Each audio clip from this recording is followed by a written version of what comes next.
بسم اللہ الرحمن الرحیم الحمد للہ حمدا لا ابتداء لحده ولا انتہاء لعدده لا اتساع لغایته ولا انقطاع لأمده حمدا يكون وسيلة إلى طاعته وغفرانه وذريعة إلى معرفته ورضوانه ألا له الخلق وله الأمر وألا له الملك وله الحمد یحیی و یمیت وہو حی لا یموت بیدہ الخیر وہو علی کل شیء قدیر۔ اللہ تبارک و تعالیٰ کا یہ احسان عظیم ہے کہ اس نے ہمیں اپنے خوبصورت ناموں کے ذریعے سے اللہ پاک کو پہچاننے کی توفیق عطا فرمائی۔ یہ کوئی آسان کام تو نہیں ہے نا، کیونکہ اسے کسی نے دیکھا نہیں ہے، تو جسے دیکھا نہیں ہے اسے جاننا اور پہچاننا کسی کے بس کی بات تو نہیں ہوتی نا۔ لیکن الحمدللہ اسماء الحسنہ کے اس خوبصورت سفر میں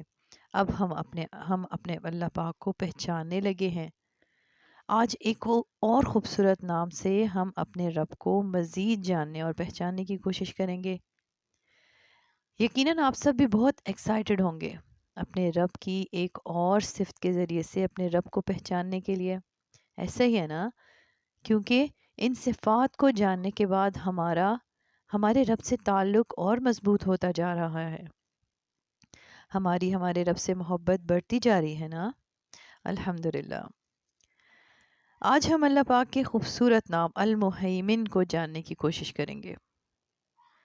المہیمن ہیمنہ سے نکلا ہے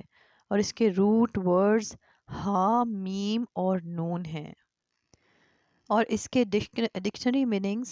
حفاظت کرنے کے، نگرانی کرنے کے اور نگہبانی کرنے کے آتے ہیں۔ اللہ سبحانہ و تعالی ہی وہ ہستی ہیں جو اپنی مخلوق پر نگہبان بھی ہیں، ان کی حفاظت بھی کر رہے ہیں اور ان کو امن بھی دینے والے ہیں۔ قرآن پاک میں المہیمن لفظ کو 2 مرتبہ استعمال کیا گیا ہے۔ ایک مرتبہ تو سورہ حشر آیت مبارکہ نمبر 23 میں ذکر فرمایا گیا ہے۔ اللہ پاک فرماتے ہیں هو اللہ الذی لا الہ الا ہو الملک القدوس السلام المؤمن المہیمن العزیز الجبار المتکبر سبحان اللہ عما یشرکون۔ یعنی وہی اللہ ہے جس کے سوا کوئی معبود نہیں ہے، وہ تو بادشاہ ہے، وہ تو نہایت پاک ہے سب عیبوں سے، وہ امن دینے والا ہے، وہ نگہبان بھی ہے، وہ غالب بھی ہے، زبردست بھی ہے، بڑائیوں والا ہے۔ پاک ہے اللہ ان چیزوں سے جنہیں یہ لوگ اس کا شریک بناتے ہیں۔ اس خوبصورت آیت مبارکہ میں ایسا محسوس ہوتا ہے نا جیسے اللہ پاک نے اپنی تمام صفات کو موتیوں کی طرح پرویا ہوا ہے۔ ایسا ہی ہے نا، آپ بھی محسوس کیا کیجئے۔ اس آیت مبارکہ میں تو لفظ المہیمن کو اللہ پاک کی خوبی بیان فرمایا گیا ہے، یعنی اللہ پاک وہ ہیں جو نگہبانی کرنے والے ہیں، حفاظت کرنے والے ہیں، یہ اللہ پاک کی صفت بیان فرمائی گئی ہے۔ اس کے علاوہ سورہ مائدہ آیت مبارکہ نمبر 48 میں بھی مہیمن لفظ کو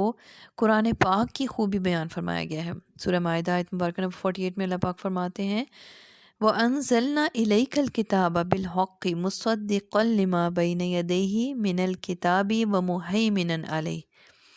کہ ہم نے آپ کی طرف یہ کتاب حق کے ساتھ نازل فرمائی ہے جو اپنے سے پہلے کتابوں کی تصدیق کرنے والی ہے اور ان کی محافظ بھی ہے۔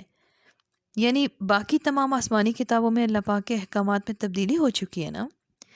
مگر قرآن پاک میں تمام احکامات اپنی اصلی حالت میں موجود ہے، یعنی یہ کتاب ان تمام احکامات کی حفاظت کرنے والی ہے، مہیمن ہے۔ اب ہم المہیمن کی کچھ اور تعریفوں کو جو مختلف بکس میں، ڈکشنریز میں ہمیں ملتی ہیں دیکھ لیتے ہیں۔ پہلی تعریف جو ہمیں بکس میں ملتی ہے وہ یہ ہے کہ المہیمن وہ ذات ہے جس کے اندر 3 صفات پائی جائیں۔ پہلی صفت یہ ہو کہ ایک ایسی ذات ہو جو ہر چیز کے تمام احوال کو جاننے والا ہو، تمام حالات کو، کسی بھی چیز کی تمام حالات کو جاننے والا ہو۔ دوسری صفت اس میں یہ ہو کہ اسے اس چیز کے فوائد حاصل کرنے پر بھی مکمل قدرت حاصل ہو، یعنی جس چیز کے حالات اسے معلوم ہیں اس چیز سے فائدہ حاصل کرنے پر بھی اس کی پوری قدرت ہو۔ تیسری صفت یہ ہے کہ ان فوائد اور مصالح کو پابندی سے حاصل بھی کر سکتا ہو۔ ان صفات کا جامع یعنی جمع کرنے والا المہیمن ہوتا ہے۔ اور کیا یہ تمام صفات اللہ سبحانہ و تعالیٰ کے علاوہ کسی اور میں بھی ہو سکتی ہیں؟ مان لیجئے کہ نہیں ہو سکتی۔ جیسے کچھ لوگوں کو ہمارے حال کا تو علم ہوتا ہے مگر برے حال کا علم نہیں ہوتا نا۔ اگر کسی کو ہمارے حال کا علم ہو بھی جائے تو ضروری تو نہیں کہ وہ ہماری مدد بھی کر سکے اور ہمیشہ ہی مدد کرتا رہے۔ لیکن اللہ سبحانہ و تعالیٰ کی ذات ایسی ذات ہے جو بندے کے ہر حال سے، پیدائش سے لے کر قبر تک کے سارے حالات کو جانتا ہے۔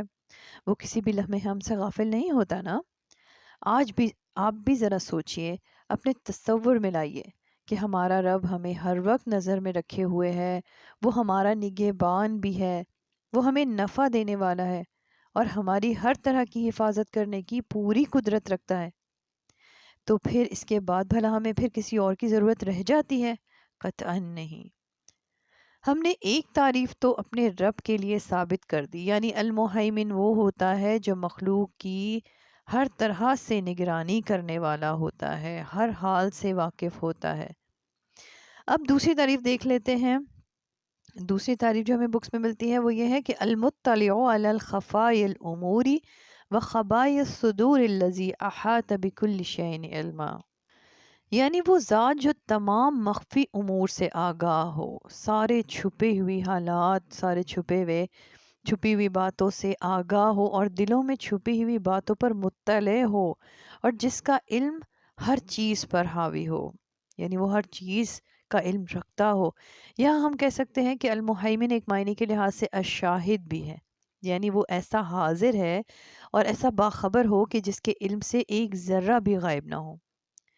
سورہ ملک آیت مبارکہ نمبر 14 میں فرما دیا نا کہ الا یعلم من خلق وهو اللطیف الخبیر، کہ کیا بھلا وہی نہ جانے کہ جس نے پیدا کیا ہے اور وہ تو بہت باریک بین اور باخبر ہے۔ سورہ عادیات میں بھی فرمایا آیت مبارکہ نمبر 10 میں وَحُصِّلَ مَا فِي الصُّدُورِ، اور سینوں کی پوشیدہ باتیں بھی ظاہر کر دی جائیں گی، یعنی ہمارا رب ہمارے سینوں میں چھپے ہوئے ہمارے رازوں کو بھی جاننے والے ہیں، وہی تو ہمارے خالق ہیں، بھلا اس سے ہماری کوئی بھی چیز مخفی رہ سکتی ہے؟ اس کے علاوہ ایک اور تعریف جو ہمیں المہیمن کی ملتی ہے وہ ہے القائم بالامور الخلق من اعمالہم وارزاقہم واجالہم واخلاقہم، یعنی المہیمن وہ ہے جو مخلوق کی ہر کام کی نگرانی کرنے والا ہو، ان کے رزق کی، ان کی عمروں کی، ان کے اخلاق کی نگرانی کرنے والا ہو، یعنی اپنی مخلوق کے تمام اعمال کی نگرانی کرنے والے کو المہیمن کہتے ہیں۔ اس کے علاوہ ایک اور تعریف کے مطابق المہیمن کہتے ہیں ہیمن الطائر علی فراخہ، یعنی پرندے نے اپنے پر اپنے بچے پر بچھا دیے، جیسے مرغی خوف کے وقت اپنے بچے پر اپنے پر بچھا دیتی ہے نا، لہٰذا المہیمن وہ ذات ہے جو کسی کو خوف سے امن دے دے، ہر وقت اس کی نگرانی کرنے والا ہو اور کسی کا بھی حق ضائع نہ ہونے دے۔ صحیح بخاری حدیث مبارکہ نمبر 555 میں پیارے نبی صلی اللہ علیہ وآلہ وسلم نے فرمایا کہ رات اور دن میں فرشتوں کی ڈیوٹیاں بدلتی رہتی ہے۔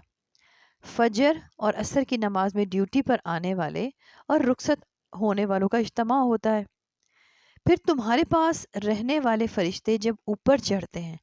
تو اللہ سبحانہ و تعالیٰ پوچھتے ہیں، حالانکہ اللہ تعالیٰ تو اپنے بندوں کے حالات سے زیادہ واقف ہیں، لیکن پھر بھی وہ فرشتوں سے پھر پوچھتے ہیں کہ میرے بندوں کو تم نے کس حال میں چھوڑا تھا؟ وہ جواب دیتے ہیں کہ ہم نے جب انہیں چھوڑا تھا تو وہ فجر کی نماز پڑھ رہے تھے، اور جب ہم ان کے پاس گئے تھے تو وہ عصر کی نماز پڑھ رہے تھے۔ اس حدیث مبارکہ سے ہمیں اللہ پاک کی اپنے بندوں سے خصوصی لگاؤ کا پتہ چل رہا ہے نا، کہ وہ خود تو نگرانی کر ہی رہے ہیں، اپنے فرشتوں کو بھی دن اور رات اپنے بندوں کی نگرانی پر لگایا ہوا ہے۔ اور سورہ نساء آیت مبارکہ نمبر 1 میں بھی تو فرما دیا ان اللہ کان علیکم رقیبا، کہ بے شک اللہ تعالیٰ تم پر نگران ہے۔ یعنی وہ اپنی مخلوق کو پیدا کر کے غافل نہیں ہو گئے، بلکہ وہ ان کی ہر وقت نگرانی کر رہا ہے، وہ ہر وقت انہیں نظر میں رکھے ہوئے ہے،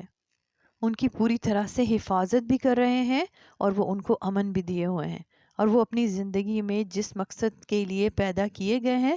وہ مقصد پورا کرنے میں ان کی مدد کر رہے ہیں، اور پھر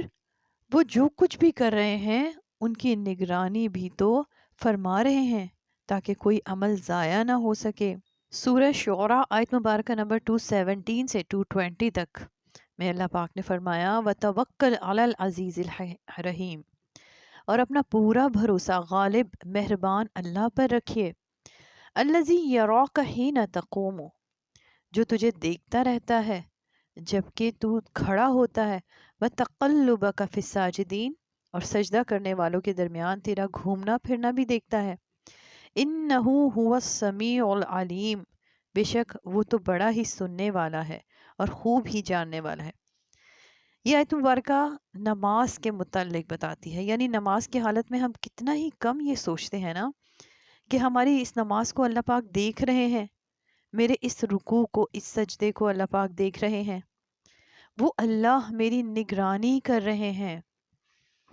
جب میں سجدے کی حالت میں ہوتا ہوں تب بھی اللہ مجھے دیکھ رہے ہیں کہ میری سوچ اس وقت کہاں ہے، میرے دل میں اس وقت کیا احساسات ہیں،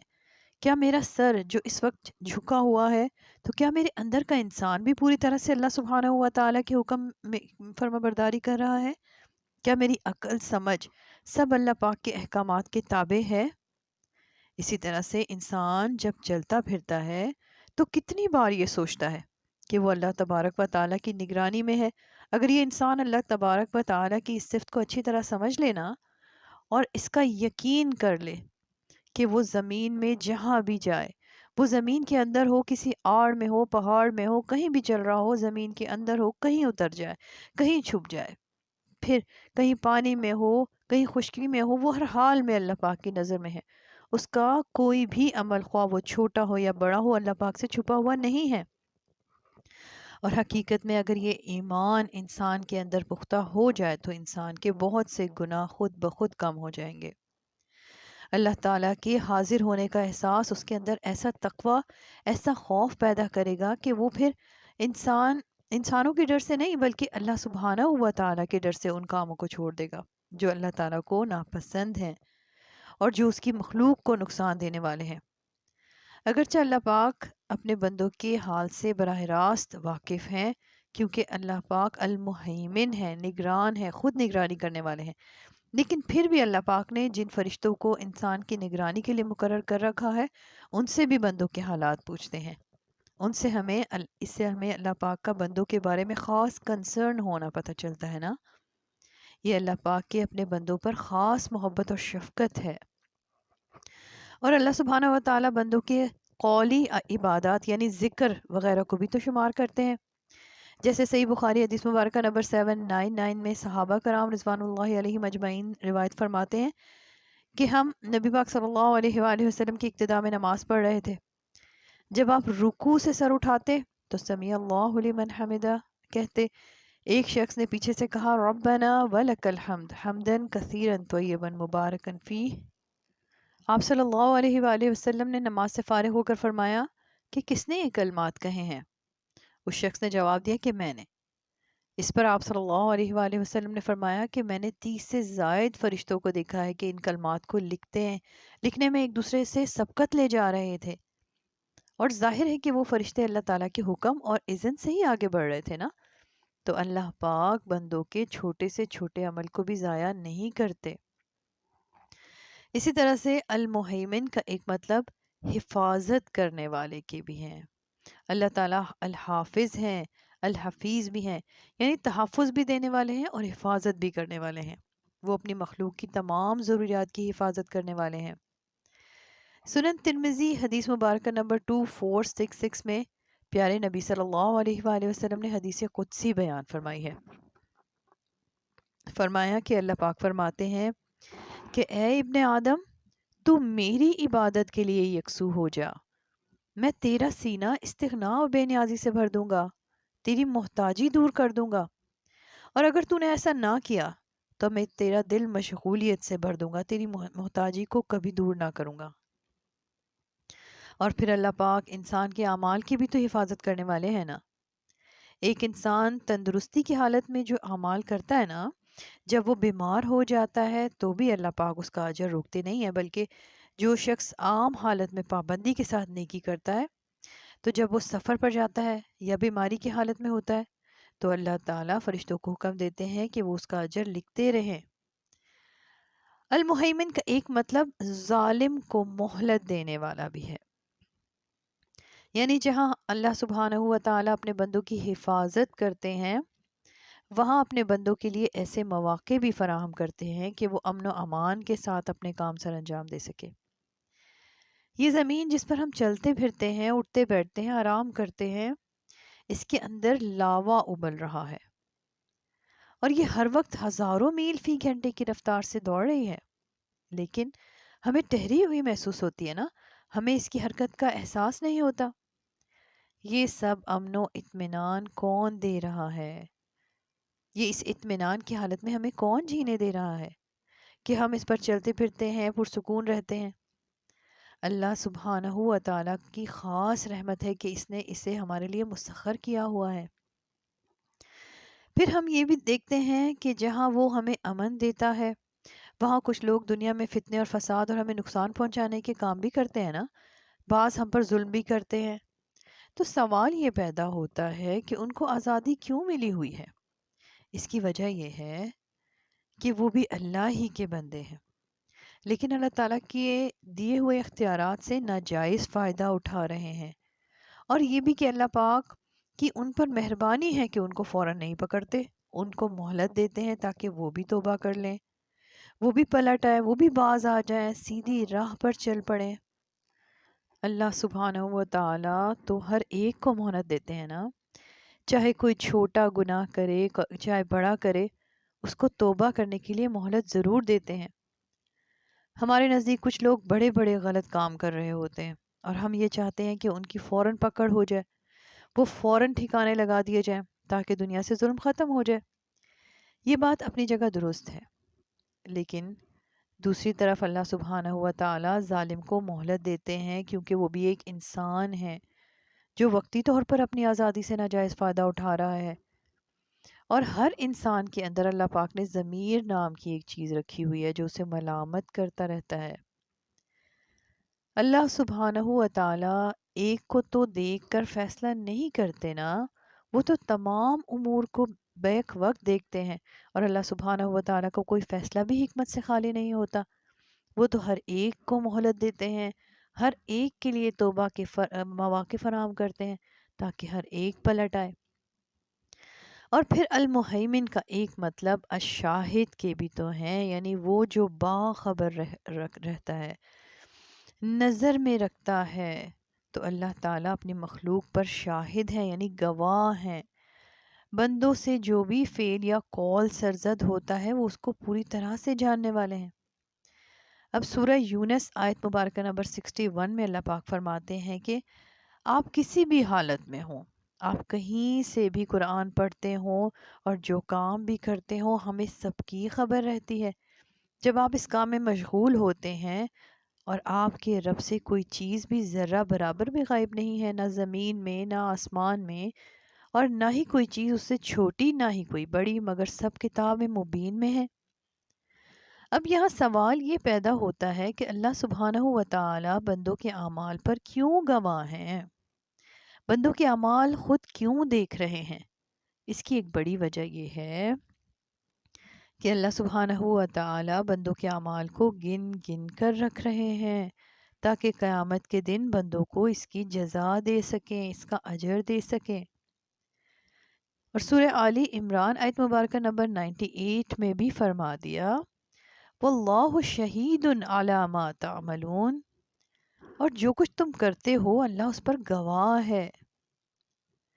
اسی طرح سے المہیمن کے معنی میں ایک قول یہ بھی آتا ہے کہ یہ وہ ذات ہے جو اطاعت کرنے والے کے ثواب میں کچھ بھی کم نہ کرے، خواہ وہ ثواب کتنا ہی زیادہ کیوں نہ ہو، اور نافرمان جتنی بھی سزا کا حقدار ہو اس سے زیادہ وہ اس کو سزا نہ دے، کیونکہ اس پر جھوٹ جائز نہیں ہے۔ اور اللہ تعالیٰ کو یہ حق حاصل ہے کہ وہ زیادہ ثواب دے کر مہربانی فرمائے اور بہت ساری خطاؤں کو معاف کر دے، یہ اس کے اختیار میں ہے نا۔ تو المحیمن امن دینے والا ہے، بندوں کی حفاظت کرنے والا ہے، ان کے اعمال کے اجر کی حفاظت کرنے والا ہے، اس لیے اس سے اس بات کا ڈر نہیں ہونا چاہیے کہ وہ بندوں کا کوئی بھی عمل ضائع کر دے گا، الا یہ کہ انسان خود ہی ایسا کام کرے، اپنے اعمال کو برباد کر دے جن سے اللہ پاک نے روکا ہے۔ اور اس کے برعکس اللہ تعالیٰ اگر کوئی ایک نیکی کرے گا تو اس کو ایک گناہ سے لے کر 700 گناہ تک اور اس سے بھی زیادہ دینے پر قادر ہے، اور اس کے لیے اسے کسی سے پوچھنے کی ضرورت نہیں ہے۔ اللہ پاک تو اپنے بندوں پر بڑی ہی مہربان ہے، وہ تو ذرہ برابر بھی اجر ضائع نہیں فرماتے۔ اسی طرح سے اگر کوئی خود بھی نیک عمل کرتا ہے اور دوسروں کو بھی سکھاتا ہے تو اسے دوہرا اجر ملتا ہے، دوسروں کو بتانے کا اور اپنے نیک عمل کرنے کا بھی۔ مثلاً اگر کسی شخص نے خود سبحان اللہ پڑھا اور دوسروں کو بھی کہتا ہے کہ تم بھی پڑھ لیا کرو، تو اسے اپنا ثواب بھی ملے گا اور دوسرے کے پڑھنے کا بھی ملے گا، اور جس شخص کو بتایا ہے اس کے ثواب میں بھی کوئی کمی نہیں آئے گی، چاہے وہ ہزاروں کروڑوں لوگوں کو سبحان اللہ پڑھنے کو کہے، اسے ان سب کا ثواب ملے گا، کیونکہ اللہ پاک کے خزانوں میں کسی چیز کی کمی تو نہیں ہے نا۔ اللہ سبحانہ و تعالیٰ کے ہر نام کو ذہن میں رکھتے ہوئے ہر وقت اس کی صفات کو یاد کرتے ہوئے اللہ پاک سے دعا مانگنا چاہیے اور ہمیں اسی پر بھروسہ رکھنا چاہیے۔ اب یہ تو تھا قرآن پاک میں اس نام کے متعلق کچھ ذکر۔ اب جب ہم حدیث مبارکہ کی طرف آتے ہیں تو حدیثوں میں ہمیں کوئی خاص المحیمن نام سے نبی پاک صلی اللہ علیہ وسلم کی کسی دعا کا ذکر نہیں ملتا، لیکن ایسے بہت سے مواقع آئے ہیں جن میں پیارے نبی صلی اللہ علیہ وآلہ وسلم نے اپنے آپ کو اور اپنے معاملات کو اللہ سبحانہ و تعالیٰ کے سپرد فرمایا ہے، جیسے ہمیں پیارے نبی صلی اللہ علیہ وآلہ وسلم نے بستر پر جانے کی، سونے سے پہلے کی دعا سکھا دی، جس کا ذکر صحیح بخاری حدیث مبارکہ نمبر 247 میں فرما دیا۔ رسول اللہ صلی اللہ علیہ وآلہ وسلم نے فرمایا کہ جب تم اپنے بستر پر لیٹنے کے لیے آؤ تو اس طرح سے وضو کرو جس طرح نماز کے لیے وضو کرتے ہو، پھر دائیں کروٹ پر لیٹ کر یوں کہو، اللہم اسلمت وجہی الیک، اے اللہ میں نے اپنا چہرہ آپ کی طرف جھکا لیا، یعنی میں آپ کا فرما بردار ہو گیا، وفوضت امری الیک، اور اپنا معاملہ آپ کے سپرد کر دیا، وَأَلْجَأْتُ ظَهْرِي إِلَيْكَ رَغْبَةً وَرَهْبَةً إِلَيْكَ، میں نے آپ کے ثواب کی توقع اور آپ کے عذاب کے ڈر سے آپ ہی کو پشت بنا بنا لیا، لا ملجأ ولا منجا منک الا الیک،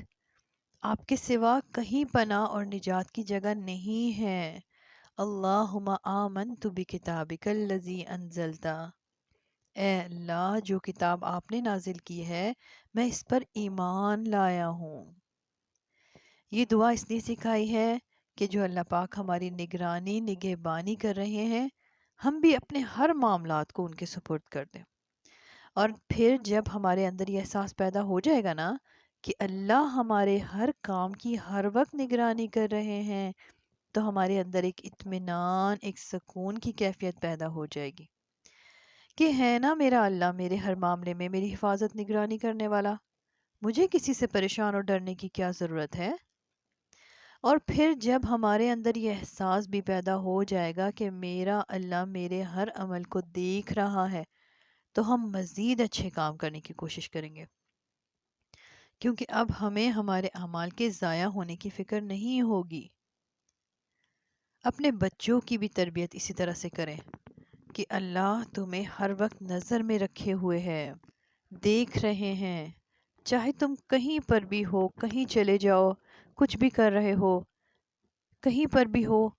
ان میں بھی اللہ پاک کی نگہبانی کا، نگران ہونے کا احساس پیدا ہو جائے گا اور وہ برائیوں سے بچنے لگیں گے۔ سورہ حدید آیت مبارکہ نمبر 4 میں بھی خود اللہ پاک نے فرما دیا، وَهُوَ مَعَكُمْ أَيْنَمَا كُنْتُمْ وَاللَّهُ بِمَا تَعْمَلُونَ بَصِيرٌ، اور وہ تمہارے ساتھ ہوتا ہے جہاں کہیں بھی تم ہو اور جو کچھ بھی تم کرتے ہو، اللہ اسے دیکھ رہا ہے۔ آئیے اپنے آپ کو اللہ سبحانہ و تعالیٰ کے سپرد کر دیجئے اور اللہ پاک کے ہر فیصلے سے راضی ہو جائیے، جس طرح سے حضرت ہاجرہ علیہ السلام اللہ کے فیصلے پر راضی ہو گئی تھی۔ اللہ ہم سب پر کبھی ظلم نہیں کریں گے، کیونکہ وہ ہمارے رب ہیں، ہمارے خالق ہیں، اسی پر ہمیں بھروسہ رکھنا چاہیے۔ اللہ پاک ہمیں عمل کی توفیق عطا فرمائے، آمین ثم آمین۔ وما علینا الا البلاغ المبین، وصلی اللہ تعالی علی خیر خلقہ محمد النبی الأمی وآلہ وأصحابہ اجمعین۔